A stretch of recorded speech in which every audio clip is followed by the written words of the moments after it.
This week, we recount our journey from Dinosaur National Monument all the way up to Yellowstone National Park. We have some responses from listeners to our water saving segment last week, some listener questions, and a whole lot more. This is the RV Miles Podcast. RV Miles is sponsored by LL Bean. LL Bean is a proud partner of the National Park Foundation.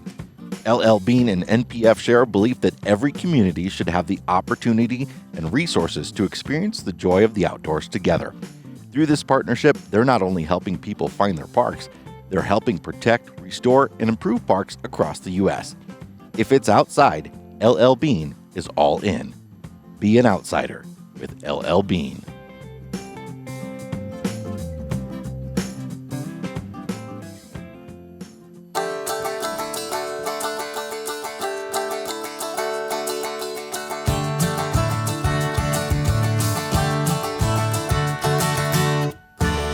Welcome to episode 162 of the RV Miles Podcast. I'm Jason. And I'm Abby. And we are two full-time travelers who, along with our boys, Jack, Ethan, and Henry, are crisscrossing North America on one epic road trip. Each week we talk all things RV and outdoors, from travel destinations to gear, industry news, our national parks, and a whole lot more. This week we come to you from Big Sky, Montana. And boy, the greater Yellowstone area does not miss a beat when it comes to fall. Does not disappoint. It is fall here. It's not fall everywhere across the country. No. We know that for sure. But here we are wearing hats. We're wearing jackets. We are having morning fires. It's fantastic. We're loving this area, and Abby's not a big fan of the fall. She likes the heat, but I'm relishing this. Yeah, you're in your element for sure. Yeah. Now, I will say, actually, I do like the fall. It's winter that I could absolutely bypass and just go right into spring. Fall, I like a crisp morning. I like being able to put on some of our warmer clothes. We had soup last night for dinner. I like having soup. I don't like when it's so cold, my face feels like it's going to freeze, break, and then fall off the minute I step outside. I don't like that. I don't like that either. I don't like that. I can do without that. And that is exactly what living in the Midwest, especially in Chicago, is like from basically December until June. You don't like anything that signifies the coming of something else bad. Right. So if we're getting into fall, Jason, I don't. You're like, oh, all you think about through all of fall is winter is right around the corner. Well, it also, yeah, this is very true. It also signifies what will be my black tank this week, and we will talk about that in a little bit. But I have to say, Labor Day hit, and the Yellowstone area was like, okay, we're done now. It's time to bring out the colors, time to bring out the cooler weather. So last week we had a big segment on water saving tips and what you can do to extend your time boondocking or staying at a state park where you don't have sewer hookups. And we asked for you to write in any water saving tips that you might have. So we have some, and we're going to read some from our listeners and YouTube watchers. Yeah, we learned a lot last week. So the first one comes from Lisa, who says, I eat straight out of my cast iron, and I use a micro USB charged shower in a collapsible 1-gallon bucket. You can heat the water in the bucket to desired temperature, monitor the water during your Navy shower. I keep an extra liter bottle of water handy if needed. P.S. Love watching your reactions when you learn something new about each other. They're shock and awe most of the time. Most of the time, just shock. Like, really? You really do that? Eating straight out of the pan is an excellent idea. Oh, I do it all the time. We should do that more often. Oh, I do some similar version of that. If we have leftovers in a container, a lot of times if it's like a 2-person leftover, one of us will get a nice plate. Oh, yeah. The other one's eating out of the container, for sure. Sometimes I suppose we could both eat out of the same I'm not interested container. in sharing a bowl with you. Okay. Sorry. Okay, but I would love to find out more about this micro USB charged shower. Yeah, that's really interesting. I have to say, Lisa, you really do a very studious and regimented water routine. Yeah. I mean, and even keeping extra water handy. I am definitely not that organized. And I should be, considering how many people are trying to save water in this RV. Pat Foley says, instead of using a paper towel to wipe off dishes before washing, I always have a good strong rubber spatula and scrape everything I can into a trash can and then wash the dish. Once you do it a few times, you can get almost everything off the dish with the spatula. Saves your gray tank, reduces water, and saves wasting a paper towel. Awesome. That's a very, very good tip. Yeah. And I actually thought we had a rubber scraper, and then I realized we got rid of ours. We used to have one of those Pampered Chef ones. I can't believe I just said the word Pampered Chef, but we used to, because we remember when we had the pie stone type pizza deep dish. Mm-hmm. That was Pampered Chef. Yeah. Back in my stay-at home days.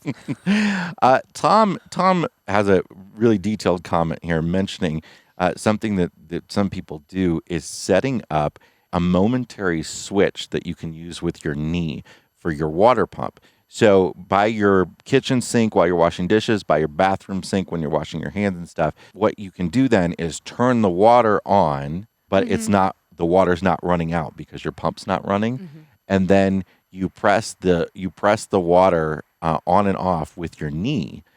That way, you're not having to use the knobs to turn water and turn it on and off and have. It's sort of just like the shower switch, right? Right. But for your sinks as well. And I suppose instead of an electric switch, you could do a hand switch, but that doesn't keep you hands free when you're washing dishes. I wish it was a foot pump, because then I could just keep my foot on it. I could release it when I want the water, put my foot back down when I want it to stop. You could absolutely do a foot switch, do the same thing. Yeah. That would actually be really, really cool to do it as a foot switch, because I'm standing there anyway, so I might as well just get a little foot exercise. Jeff mentions using vinegar in a spray bottle or isopropyl alcohol for washing dishes. No or very little water at all used. Interesting. I never thought of washing dishes with vinegar.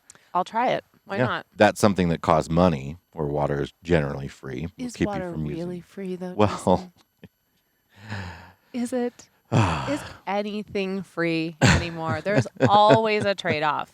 And I mean that in the best way. We're conserving water because it's very good for our planet. Lots of responses about that Dawn power sprayer. Oh, yeah. That got people really worked up. There are a lot of people that love it and swear by it. And Rex mentioned on the same line as the Dawn sprayer using a foaming hand soap dispenser. So the hand soap dispensers that make a foam instead of just squirting out liquid soap, you could repurpose those with dish soap and water, and it will foam it for you. Good idea. It is a good idea. These were all really good ideas. And thank you to everyone who took the time to share their tips with us. We couldn't read all of them. There's so many. And if you want to see what everyone is saying, then please go over to the RV Miles YouTube channel and just check out the comments there, because there's a lot of really great ideas. You all are very, very smart. Yeah, 99% of our listeners are podcast listeners on podcast apps. And we've just gotten into this. We've tried several times, but we've really gotten into the YouTube a lot recently with the podcast. And the best part about it is that sort of feedback that we can get instantly from people who leave comments, which we can't as easily with a podcast. Yeah. So even if you just listen to the podcast on a podcast app, if you have a comment that you want to leave about this episode or a certain thing we talked about, feel free to go over to the YouTube channel and leave it right there on the episode. Okay, this came up in the RV Miles Facebook group, and this is something that I have seen quite a lot of because we've got a lot of new RV owners out there, and a lot of you have the same Dometic oh man, that thing thermostat that we all have. I don't even know if we can talk about this. That thermostat drives me nuts. But what happens often is people accidentally switch them to Celsius. Do you still even know how that happens? And they have no idea how to fix it back. No, seriously. If someone came to you right now and said, I would like to set this to Celsius, do you know how to do it?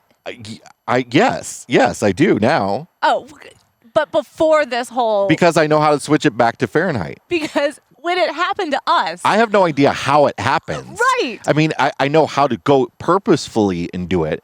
I don't know how it accidentally happens all the time. This thing is crazy. This thermostat is insane. But all you need to do in order to change those thermostats from Celsius back to Fahrenheit, if anybody is having this problem, is to press up and down the temperature arrows up and down at the same time, and it will usually switch right back. You know what I do? I look at you and I say, "You're up. I need you to come fix this." And for some reason, if you ever have a reason to reset those thermostats, what you can do is just take the whole faceplate off. It just pops right off, and then put it back on. And for some reason, that's how you reset it. At least that's how we reset it. I don't know if you're supposed to reset it that way, but that's how we often reset it. I feel like that's not right. That can't be right. I believe I did read that in the manual. You know, the thing about manuals is like everybody says, you know, you have a problem, well, check your manual. Everybody who owns an RV, either your manuals are somewhere like your storage space that is the least accessible that you do not want to get to, or it's at home. Yeah. You didn't bring it with you. It's nice to have your manuals with you, but if you forgot to bring them with you, sometimes it's hard to get this information, especially when you have no cell service like we do right now. So YouTube and and Google searches are a phenomenal tool for solving problems, but if you can't access them, it can be a bit of a challenge. And that's when you ask your neighbors in the campground.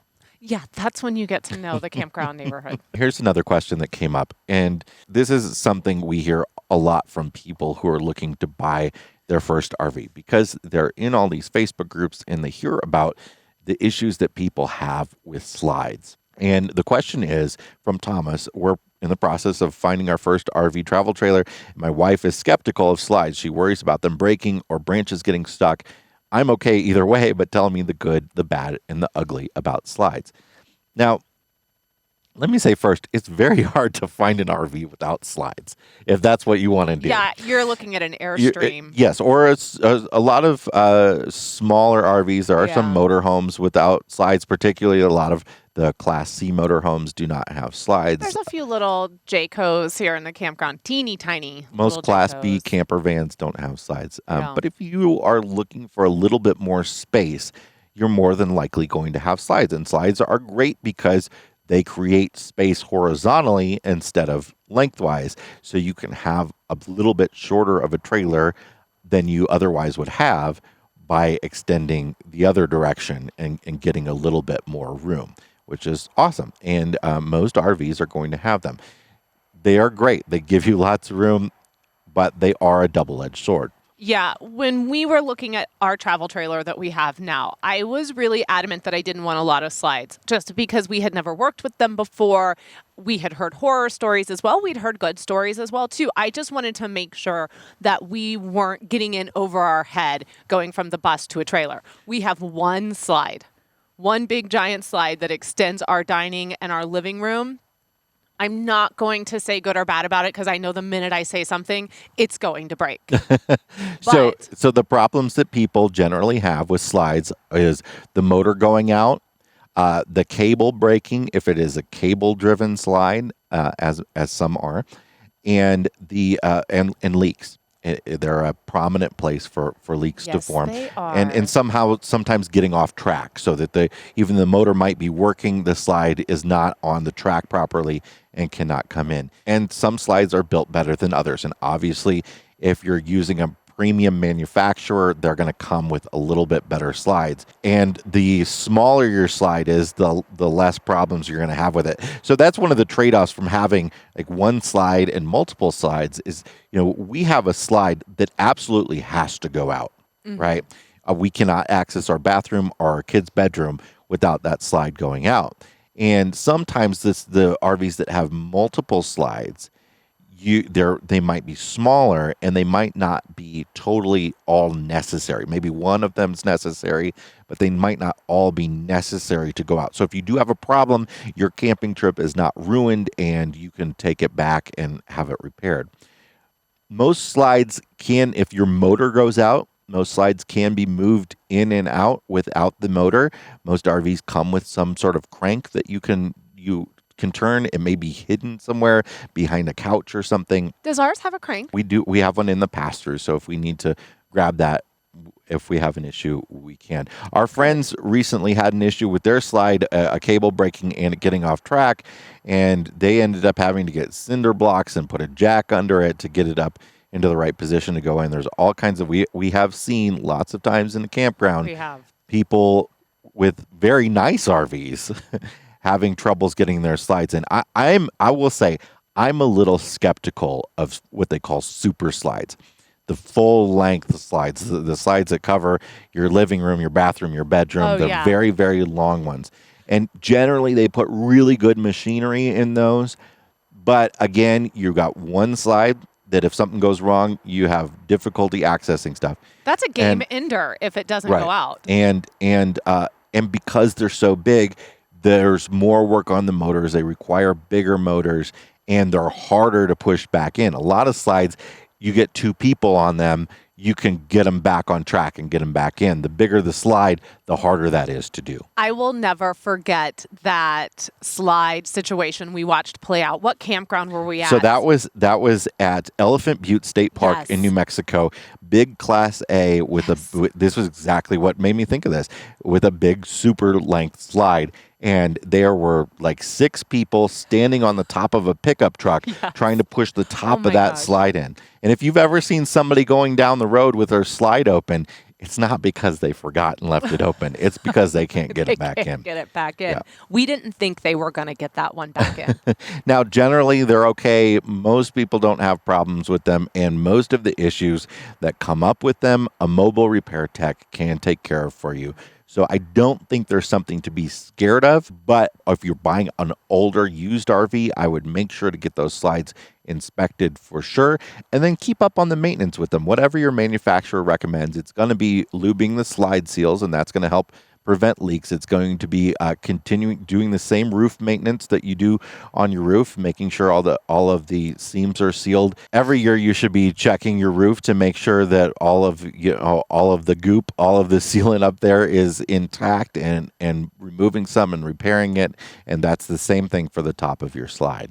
Are we due for some of that, Mr. Epperson? We're due for a little inspection up there. Now I've done a little bit of that on the several times I've been up on a roof to install things and stuff. But you want to stick a time frame on this podcast? I should we can have it here on record. Go through all that. On record. Okay. Do you have a time frame for when we're going to get this done? Somewhere when we stop at full hookups, and I've got some time. That's my time frame. I'm hiring somebody then. Okay. Now, of course, you can buy an Airstream and not have any slides. They used to put slides in Airstreams. We saw one recently too, and it was at Camp Verde, and I was blown away. I was Airstream with a slide. Look at that. Around the 2000 era, there were a few years where they put slides in Airstreams. We were all just trying to figure things out in the early 2000s. Y2K didn't go as we all planned, and we were so confused. Hey, we're going to continue doing what we talked about last week, a weekly ask. We don't want anything from you monetarily. We want you to do something to support us if you feel so inclined.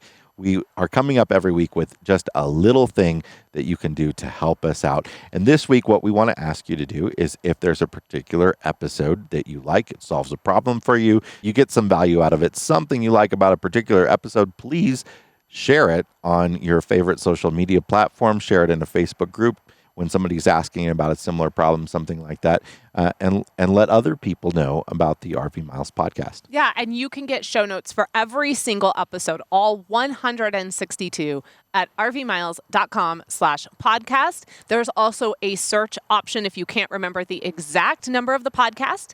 Just search for the topic, and hopefully I put together show notes good enough to find that episode.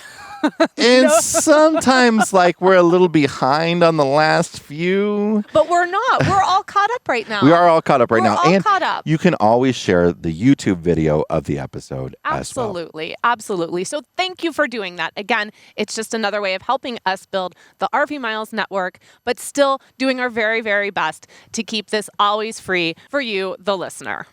All right, let's take a break. And when we come back, we are going to talk about our journey from Dinosaur National Monument on up to Yellowstone National Park. Via Idaho. Be right back. Fall is almost here, so it's time to start thinking about prepping for the winter off-season. Whether you own an RV, a travel trailer, or a camper, EmpireCovers.com is here to help protect all your vehicles against Mother Nature. EmpireCovers.com offers high-quality, affordable covers that are engineered to protect. Every cover comes with a free multi-year warranty to guarantee that it remains durable over time. RV Miles listeners can receive free shipping plus an extra 15% off their entire order. Visit empirecovers.com/RV Miles or use the promo code RV Miles, all one word, at checkout. empirecovers.com. Protect what you love. Are you already dreaming of that epic 2021 road trip? Or maybe you want to take a weekend road trip and explore your state. Now is the perfect time to become a Road Trippers Plus subscriber and put those plans into action. A Road Trippers Plus subscription allows you to add up to 150 stops to your road trip ad-free. You can look for campgrounds, local eats, outdoor recreation, and more. A Road Trippers Plus subscription is normally $29.99. However, RV Miles listeners can save 20% off with coupon code RVMiles2X.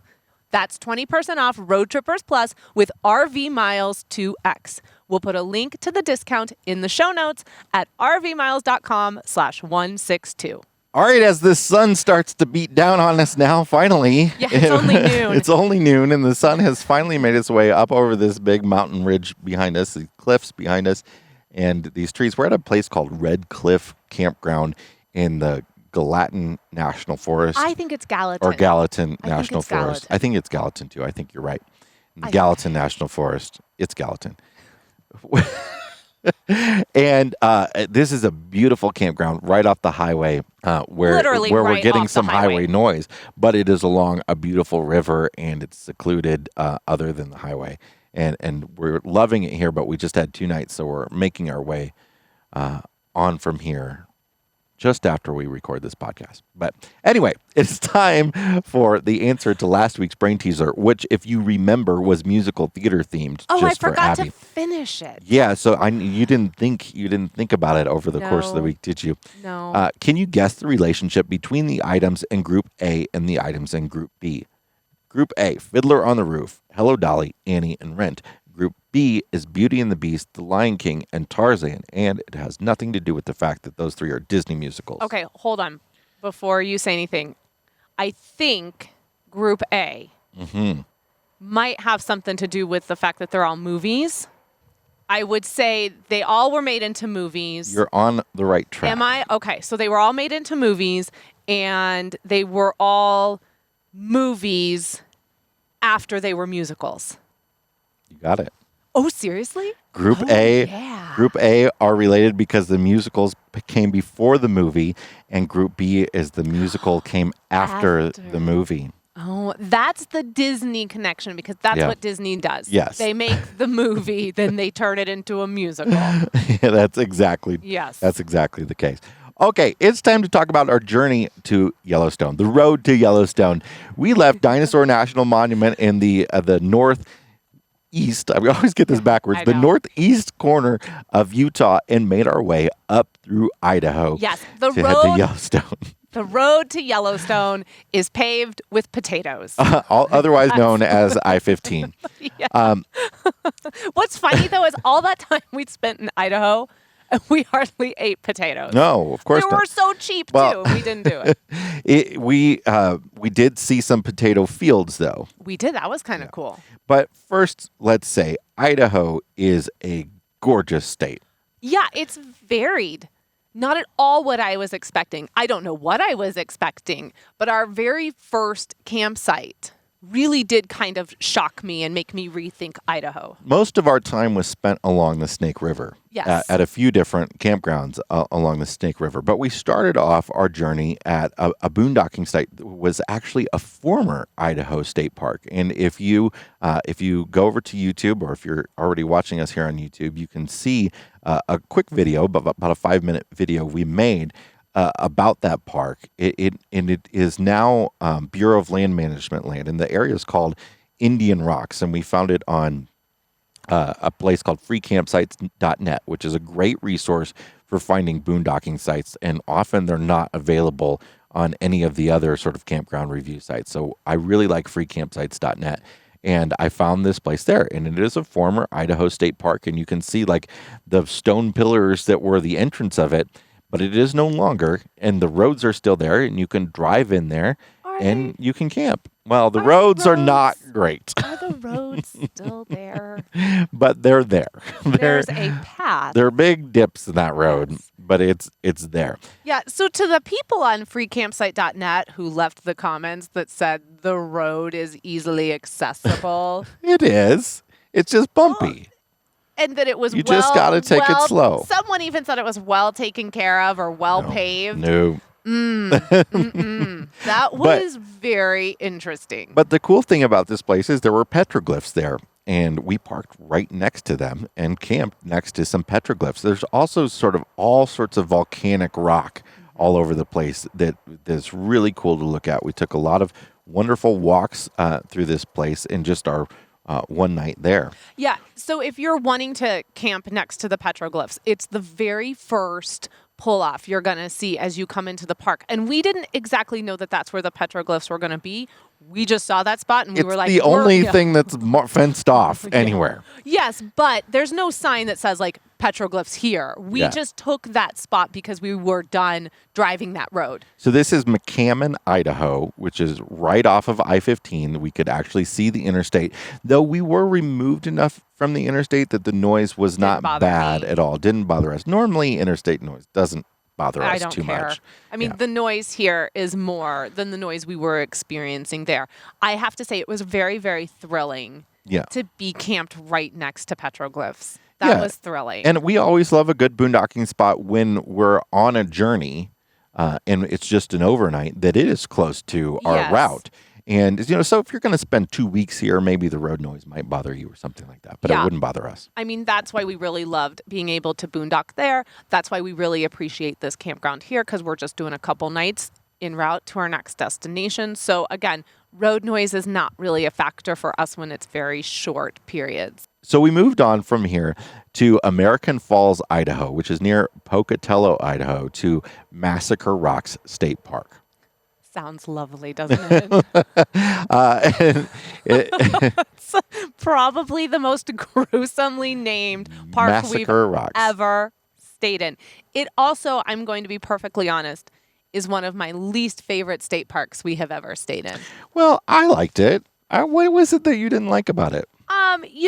There was just, I didn't really like how cramped trying to get into that site was. I felt like it was a little misleading as to the size of the site. This is something that we've noticed a lot of state parks doing, is that they have pull-through sites that are, they're sort of crescent shaped, they're curved. So they enter and exit on the same side of the road. And this park, pretty much all of their campsites, there were a few that were back ends. Most of them were like this. So when you see them listed online as 90 feet long. Right, that was not. It's a little misleading because you have to, if you're a straight vehicle going on a curve, you can't use that whole space easily. But I thought it was gorgeous. I think we had a great view of the Snake River, big cliffs. There's not a lot to do in this state park though, other than camp and boat if you've got a boat. And I don't mean that to be like this is just an awful, awful campground. I think it's really well known that we do love state and federal campgrounds. We have definitely stayed in some worse private and city park campgrounds. So I think for me to say this was my least favorite still has a very high standard for it, because generally state and federal campgrounds are really, really, really enjoyable. I think part of it for me, and I'm not going to get too much into it in the podcast, you can go and read up on it for yourself, is the way that they present the information as to why Massacre Rock State Park is named what it is. The brochures and everything they gave us when we came in really felt very one-sided, and I just didn't like the way the story was being presented. I was very, very excited that we were going to see Oregon Trail wagon ruts, which we didn't end up seeing because it was just, some people were not feeling good that week, and we ended up really actually not leaving the RV at all. But I think in regards to what you kind of expect or what we have seen when we go to state parks and the things that there are to do and the trails that there are to go on and just sort of the way that the park is cared for, the spaces felt really cramped here to me. The park itself felt very tiny. It, again, was up against a highway. There was highway noise. So for a whole week there, it just wasn't my best experience. That does not mean that it's an awful place to stay, or if you're passing through that area, I would still recommend that you can go and visit. It just wasn't my favorite. I'm with you on why it's named what it is and the way they describe it. And obviously, it has something to do with a conflict between Native Americans and settlers. But I just thought the views were great, the sunsets were great, and all that sort of stuff. But again, there's no trails really. There's no places to drive around. You kind of go camp and you get the view. And I think if you're there for boating, it's probably very, very enjoyable. You cannot access the river by a beach or anything like that. You can't go and really sit down there. This particular stretch of the Snake River is specifically for boating. So if that's something you really, really enjoy, this is also could be a potentially really great location for you as well, because you have beautiful access to the Snake River. Maybe too in a different time when ranger programs are up and going and there's a little bit more activity in the park. Maybe again, I would feel a little bit different about it, but I just felt like the park was very hard for me to get to know, to access, and basically to enjoy. And the last few days too, the haze really started to move in and the air quality got a little rough. And so I think it was a lot of different factors. I would absolutely give this park a second chance. There's just been so many wonderful state park experiences. This one just ranks a little low. I think having that be our first experience with sort of the smoke from all the wildfires coming towards us, it was a little nerve-wracking. We could start to smell it. Do we move somewhere else where the air quality isn't going to affect us? All that sort of stuff was starting to go through our heads a bit. Obviously, we had been following the fires, and we had been following it because of our families and also just because of how horrific it is for everybody in the West. And then this was the visual in our face. And I think that then became another layer of anxiety, because we thought, if it's so bad here, what must it be like for those poor souls all the way on the West Coast? And so, you have all of that emotional that starts getting built into it. And it was just an interesting week. I mean, you could stare directly at the sun. It was just a round circle. And I've heard now being on Tatooine. That I just read yesterday, though, that the smoke is now from the western wildfires in the U.S. is now visible as far as Europe. I just hope very, very soon that our friends in the West, those people in the West, they get a little break, that the West Coast itself gets a little break. This has been horrific on so many levels. I do believe this is the first, second, and third worst fires in history. It is the first, third, and fourth for California. First, third, and fourth. Okay. All at one time. I can't imagine. In the year 2020. I can't imagine. And then we've got on the east, we've got hurricanes and rainstorms, and I was it's wild. Watching Hurricane Sally roll into Gulf Shores, Alabama, a place that we have visited and absolutely loved. And then I was watching what was going on there in Mobile and how it was beginning to make its trek northeast. And it was, you see these places and when you can put yourself back into that spot and say, I stood there, and then watch as it's just getting ripped apart. I mean, it's a whole other level of heartbreak. But again, it's nothing compared to what the people who are living through it have to experience. And so that's happening on the East. I'm constantly worrying about your brother, my sister-in-law, my nephews on the West Coast who live in the LA and Malibu area. I'm always worrying about them, hoping that every single day that passes, they're staying safe, that they're able to navigate this. The air quality is so poor. It's overwhelming. That's all I can say. So Massacre Rocks, wow, that really triggered a lot. Yeah. And so we had that sort of smoke all the way through Idaho, and then even when we arrived in Yellowstone, but then it cleared up for a while, and now it's back. And where we are now, it is very hazy and smoky, particularly I think from Oregon. At night, it feels like it's fog. In the morning before the sun breaks and gets over that haze, it all feels like it's fog, but it's not fog. The haze is so intense and so dense here. And I think that's part of the reason why we have a hard time getting any sun. I mean, the sun doesn't even start to make an appearance till about 10:30 in the morning here. Yeah.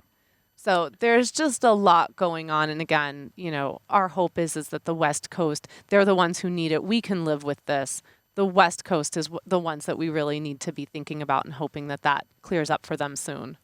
All right, moving on along our journey up to Yellowstone. The next place we stayed, the final place that we stayed before making it to Yellowstone, was a place called the Juniper Campground in Idaho Falls, Idaho. And this is a county park.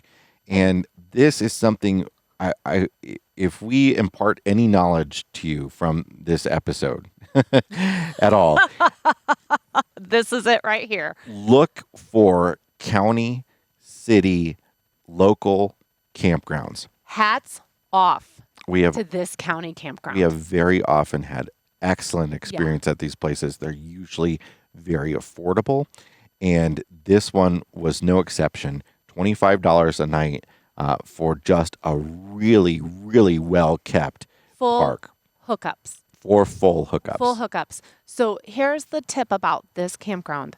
The A loop is reservable. The B loop and the C loop are first come, first served. And I was a little bit nervous about that because full hookups, I thought, well, this is going to be tough to get.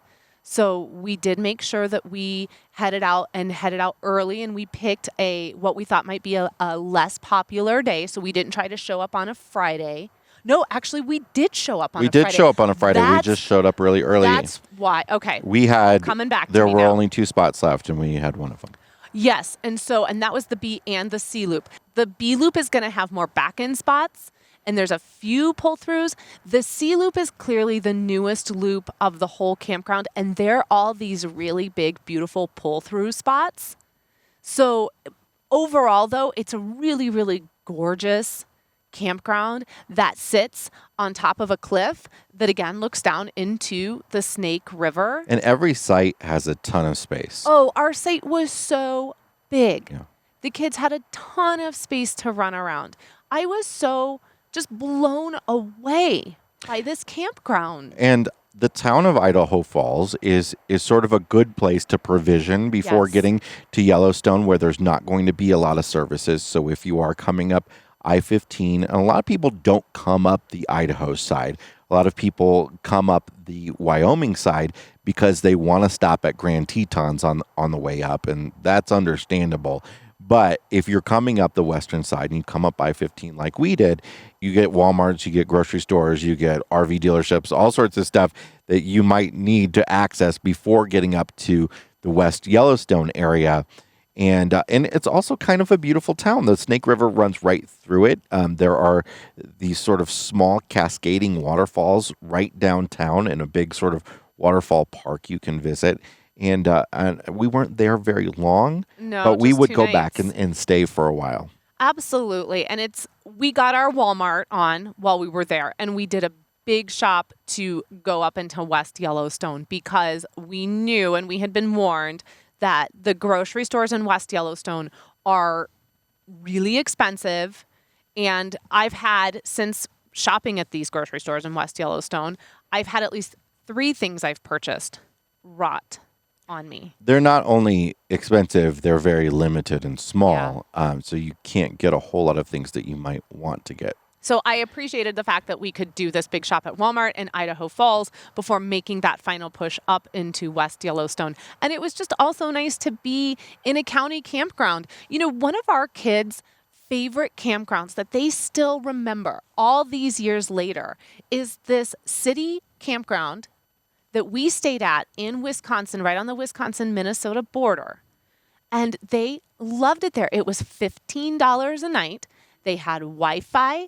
They had this huge park that it was butted up against, and their AAA baseball team played there. Yeah. So these city and county parks, they are sometimes just the hidden gem of the campground world to me. Now, the thing you're going to deal a lot with in these city and county parks is difficulty making reservations. Sometimes they don't take reservations at all. Sometimes you have to call like the county office to make a reservation, and somebody who isn't super clear on how it all works is the one taking it down. So sometimes they're not really set up for that, but but if you can navigate that, what you get out of it is usually pretty great. Yeah, absolutely. So from there, we took the road the rest of the way up onto West Yellowstone, and it was a beautiful drive. And we left Idaho behind for a bit. For a week. Because up in West Yellowstone, you can drive 10 minutes and be in Wyoming, Idaho, or Montana at any point. But we really loved our little short stays throughout the state of Idaho, and would love to come back and spend a lot more time there. Yeah, I'd like to explore the state a whole lot more. And so all of our Yellowstone adventures are actually going to end up being 2 podcasts that are going to start next week. And I'm excited to relive those 3 weeks in Yellowstone because they were pretty magical. It was a vacation of a lifetime. It really was. It was. Okay, time to take a break. And when we come back, we'll have our Fresh Tank, Black Tank segment, and we will have our new brain teaser. Be right back. When it comes to RV travel, weather safety is a top priority, which is why the Highway Weather app provides weather forecasts for road trips along every point of your route, adjusted to your time of travel. You can compare forecasts, get recommendations for the best time to head out, get severe weather alerts, add rest stops to long trips, and more. Did I mention all of that's included free in the app? For subscribers, there's a hands-free background feature to automatically alert you to upcoming bad weather. To download the app, visit highwayweather.io today or look for it in your iOS or Android app store. It is now time to check the level of our tanks. Abby, what is in your black tank this week? My black tank has 4 letters in it. This has been your black tank a few times before, I think. Yeah, I think if you're a longtime listener, you know it's fall, and Abby just said her black tank is a 4-letter word. You probably know what I'm about to say. Pumpkin spice latte. Oh, No. stop. Oh, that's going to be my fresh tank next week, though. You got to help me remember that. No, my black tank this week is M to the I to the C to the E. Did you just do it to the? I sure did. Okay, it's mice. It's mice. Get out of my trailer. I don't understand why you want to come in there. We don't like you. You're not welcome. You got to go home, and your home is not my home. So we discovered one yesterday. And it seemed like we had just a little person, just maybe one, thank goodness.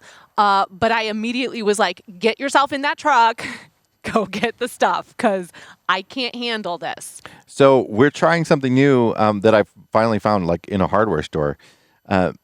Fresh Cab, which has come recommended to us and many other RVers many times. There's these little packets that smell like Christmas. They smell like Christmas. It smells like a Christmas tree.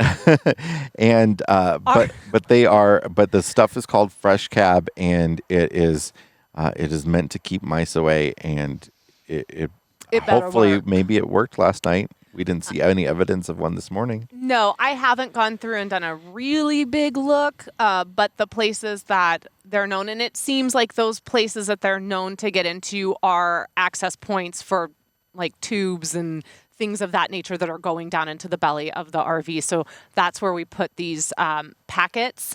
And so I didn't see anything this morning. We did put a couple other traps out as well because I'm not here to play. I'm sorry. You come in and it's you and I are throwing down and one of us is leaving and one of us is staying. Abby would just like, I would burn this RV to the ground. Well, I wasn't going to go that far. I was going to say you'd be going to look on a dealer lot for new RVs right now. I would. You know, there's that meme where like the entire trailer is on fire and it's like got the mouse. That is literally what I would do. I was like, okay, we're moving out of this trailer now and we're driving over to is there an RV dealership in Bozeman or Billings? I need a new RV now. Look, everybody deals with mice, whether you live in a home or an RV. Mice are just something that you got to manage. It happens. But particularly this time of year, as it starts to get cold at night, they like to find warm places to go in. Get me to warmer climates, or your wife will be waking you up it's every still morning. Cold at night in all the warmer climates. Listen, this is what happens to Jason too when there's a mouse in the house. I like to get up early. I get up early before everybody else in the family. That's just something I like to do. It's about the only time I have 30 minutes to myself, an hour. This morning, I woke him up and I was like, I would like to get out of bed now. Could you please go walk through the trailer and just do a perimeter check for me? I don't know what I'm checking for. You're looking to see if it got caught, because I can't handle that. I can't handle the emotional of that. That's you. And then also, you're just assessing the situation for me. Now, ladies out there who have had children, or just ladies in general, people in general, I'm not even going to put it on a gender. I was going to say, I find this line of dialogue very sexist. I'm not going to put it on a gender, but some of us who have gone through bodily changes in our lives, we need to get up in the middle of the night to go to the bathroom. Okay? Like, it happens. Let's TMI it. I couldn't do that last night because I was too afraid I was going to see a mouse. So I was miserable all night long. So this mouse has to get out of the house. Thankfully, it looks like maybe the fact that it smells like a Christmas tree now in our RV kept it out last night. I don't know. We'll see. Everybody else that we have talked to recently, friends in campgrounds, have also had mice. We have two friends right now. Yes, we have two friends right now dealing with it. I have one friend who texted me yesterday, almost the exact same time that I discovered our situation. And then she and I lamented together. Hers is a little bit more unsettling because they found droppings under their mattress. And I would be, Jason, we'd be out of that RV and into a hotel. Like, no joke. No joke. All right. Okay. Moving on. What is your fresh tank for the week? My fresh tank this week is that for the last 2 days, you and I have been enjoying a morning campfire. And we don't have that many campfires in general. No, we don't do a lot of campfires. It's rather expensive to do a campfire on a regular basis. Also, we've been west and there haven't really been the opportunity to have campfires. Thankfully here, we were able to safely have one. And also, it was very inexpensive. It was $6 a bundle for a really decent bundle as well. And so yesterday morning and today, we had morning campfires. And I've just decided that I like morning campfires better than evening campfires. Yeah. I'm a morning person. By the time the evening rolls around and it's dark enough to have a fire, I actually just really want to be like tucked into my bed, staring at my phone or watching Chopped on Food Network. Like, that's what I want to be doing. All right. So morning campfires have been really enjoyable. We've cooked twice. We never cook over a campfire. Yeah, we've cooked over our campfire twice now. We did breakfast both times. And the kids have been sleeping the whole time. We've let our kids sleep in late these last 2 days. They slept till 10 this morning. So, all right, Jay, what is in your black tank this week? Last night, the power went out in this campground for a few hours, maybe like 3 hours or so. Yeah, maybe 3 at the most. Yeah. And the first hour, not much going on. And the second hour, the generators start popping on. And that's fine. Like, if obviously you're here because there's supposed to be power and you want to turn your generator on because the power is out. And that's totally understandable. And I was thinking about it if we would need to. Luckily, we had no reason to turn our generator on. But what kind of blows my mind is the number of people, like, because we take a walk through the campground usually every night wherever we are. We often take a walk through the campground. And the number of people that had their generators on solely to watch TV. We're walking, and this generator is just, it's so loud. And this Airstream's got their windows, their shades are all up, and I look at him and I'm like, oh, and yeah, the whole campground can see what you're watching. They're watching The Sopranos. You're watching The Sopranos. The power is out, and you are literally like, I can't live without this next episode of The Sopranos because I don't want someone to spoil this for me. I mean, I just looked at him and I said, maybe we could have just kept this really loud generator off. Just see how it goes. Look, if by 9 o'clock you still haven't connected with Tony, then you know what? I don't know. Maybe turn it on. But even still, that's late. But I totally took over your That's okay. Tank. That's all right. But there are a lot of what do you call them? The open frame generators, not non-inverter generators. Wow. Don't here. run those unless you need to. Oh, those are loud. The suggestion here, the request is run it if you need it. Don't run it to watch The Sopranos. Yeah. Yeah. That show's been off the air for years. And before you ask, that like they weren't like cooking dinner at the same No. time. There was nothing else going on. We walked past there twice in the course of an hour. Lots of that going on. That's like you trying to watch The West Wing for the 400th time on a Hey. generator and me being like, okay, intervention time. Can't you just act it out at this point? What's your fresh tank? My fresh tank is no cell service. Oh, it's back again. This is like a fresh tank within the last just couple of months. Yeah, well, we talked about it, but I mean, this is the first time in a very, very long time that we've had absolutely zero cell service. Like we have, at Yellowstone, we would go into the park for most of the day and have no cell service there, but come back to the campground at night and we'd have it.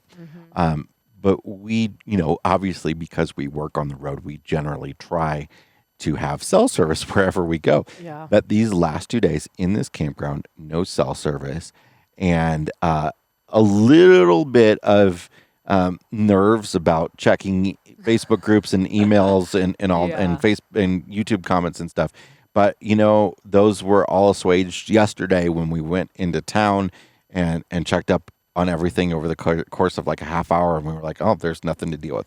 And nobody needs us. It's been great. We've been like, what do we do? And having an awesome time. We played a card game with the boys last night. You and I played a card game the night before. We've been having those morning campfires and not doing a whole lot of work, and it's been great. It has. I have to say, you in particular, when we first got here, I noticed that you were really jittery. Like, you almost didn't know what to do with yourself. And I think that just speaks to what a really hard worker you are and how concerned you are all the time with the quality of the work that we try to put out.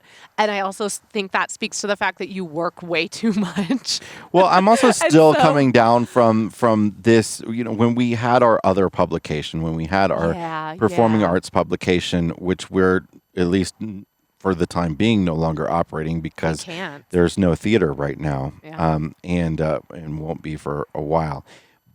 But when we had that, most of what we were writing on that was breaking news, stuff that we needed to put out immediately. And well, it was only breaking because we were trying to beat the Chicago Tribune. Right. Okay. Like in reality, a casting announcement is not for Chicago theater. It sounds so small, but it was actually a big deal. It was a big deal for the community, absolutely. We could get 2,000 views if we beat the Chicago Tribune to something. In a 45-minute period, yeah. But we no longer really have to do that. Much of the news in the RV industry is not breaking in that sort of way, and if it is, it's getting put out by somebody else.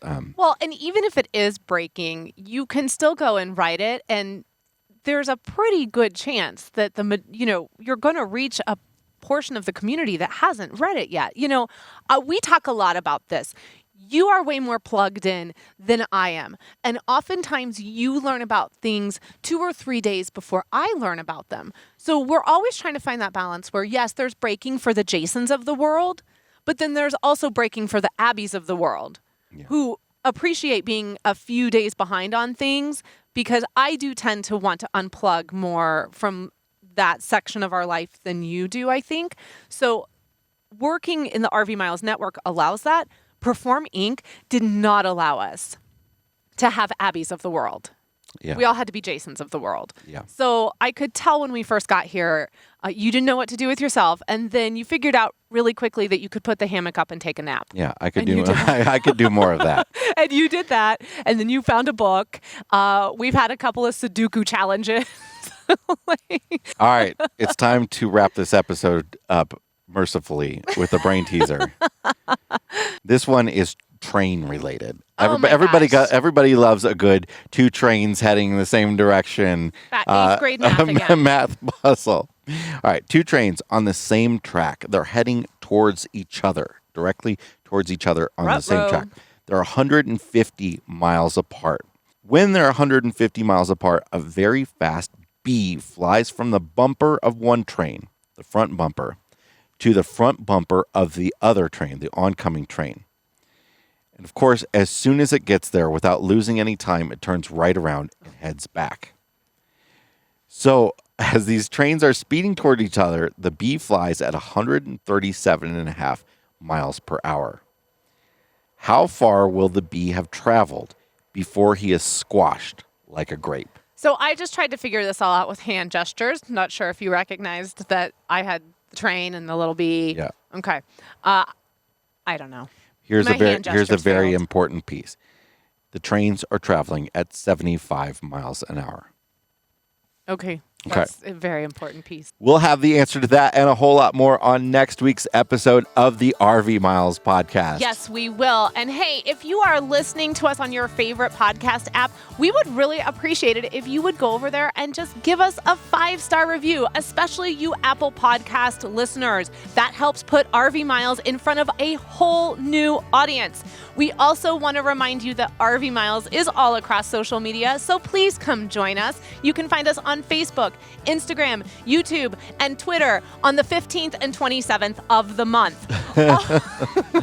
Also, please come join us over on the RV Miles Facebook group. All of this will be in the show notes, rvmiles.com/162. And until next week, keep logging those RV miles. Bye, everybody.